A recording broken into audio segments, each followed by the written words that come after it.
Naaagnas na fetus o sanggol na lalaki ang natagpuan sa isang bakanting lote na ito sa Barangay Dumga, Makato, Aklan ngayong umaga.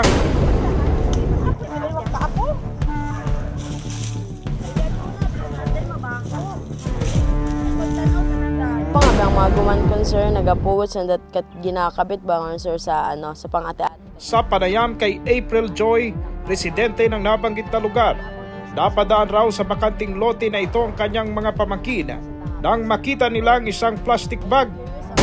Ang guman ko sa bilog, yung buksan naging uga, asa nakita na naro underwear nga to, ag short nga, kababong dugo. Sabi naman patay na sapat, hay, pag adto ko iya, nakita ko at yung bubo ko ng plastic at nakita ko ng pitos. Gintawag ako si Dayma yung pagta naman sa iya. Nangangamoy na raw ito kaya sinuri ng mga bata kung ano ang laman ng plastic. Dito na tumambad sa kanila ang short at underwear na pambabae at nakabalot dito ang fetus. Ging tawag nanda kami ito sir, ging pa-check nanda kung alin hay pagbukad ko ta sir hay, siki ko ta unga. And then kat nag-abot yung mga pulis, pati amon niya si Cap hay gimbukad yun ang datanan sir. Asa nakita nga bilog ut agali nga baby. So kumpirmado kita nga baby kita na. Oh sir, basag tabi nga bungo sir. Ag ta kompleto ta may siki utay mao may ta. Nakita niya na ng gender sir. Oo, ano to laki? Yaki sir. Laki. Hambag amon iya nga konsehal man sa bilog kasi midwife abi mo sir. Ayon kay April Joy, sa pagsusuri ng kanilang kagawad na isa raw midwife, may posibilidad na nasa 3 araw na daw ang lumipas mula nang itapon sa lugar ang fetus.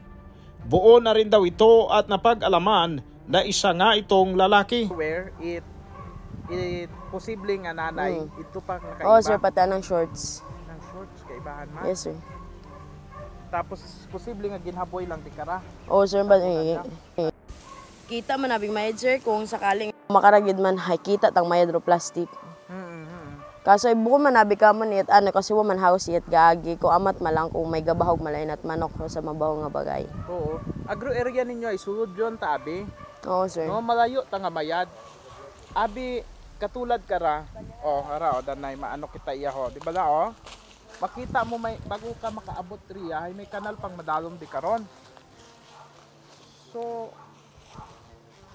kung init sa abi lang iya. Posible itong mabasag daro plastic ato sir. Siguro higing daga gid iya aging anot-ananda yung butang at ari karon. Hindi ayhan taga iya man lang sa hindi maglayo iya ro Wa may kamit sa yud iya sir kung may mga kung sino mataya minor de edad karang anabdos iya. Kaya di man kami makahambal nga taga iya mo or taga siin. Oo. So sa kabo abing pamalay man iya no. Oh sir, puro likod abira sir likod man namon daya. Likod man ninyo. Oh sir, puro na likod, mapatungan gid mo rat puro likod nya bagay. So may posibilidad nga pwede man di kara umagi abi mana bet tanaw. May iya bira sir may agagyan di kara rasen. Ara, agagyan ara yan na sir. Ay, okay. Oo. Dalan gid ang matuod. Ara biron sir may gate abi di kara ra sir. Siin. Ato sir to gate. Ay, oo, may gate pagali di ka to. Sa area nga ra. So may abot. May posibilidad na dito pala dumaan yung suspect. Ito pala daanan Pagkatapos, lumakad dito hanggang itinapon doon. Iniwan doon yung baby. No, possible gid ana. Ay, natabo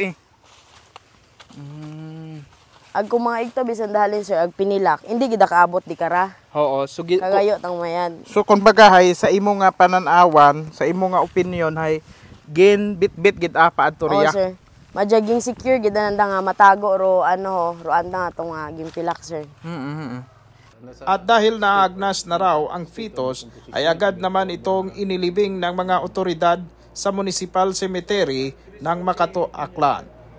Mula sa Makato, Aklan, kasama si Kapobreng Arnel de la Cruz, ako si Kapobreng Archie Hilario ng PV News Online.